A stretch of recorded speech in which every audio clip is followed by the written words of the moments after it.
So you thought you couldn't afford an Okuma. You also thought you couldn't get the machine you needed delivered quickly. Well, I'm going to solve both those problems.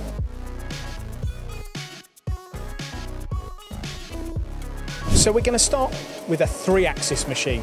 Now this is a very affordable Okuma solution. It's a travelling column style machining centre, over a metre in the x-axis, 560 in the y.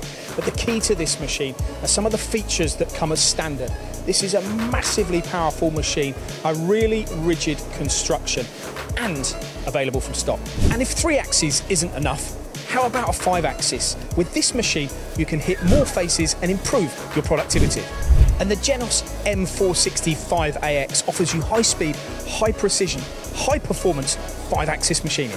And if you thought the affordable Genos range was just for milling, it's not, it's for turning too. And this Genos 3000 turning centre is in fact a multi-axis machine that you can use for milling as well. In fact, it's got 2 spindles, it's got a Y-axis, a single turret and driven tools, which enables you to do one-hit machining. So the quality of Okuma is there for all to see. And these machines are very affordable, being installed in job shops up and down the country. And they're all available ex-stock on special offer. Contact NCMT via their website, ncmt.co.uk.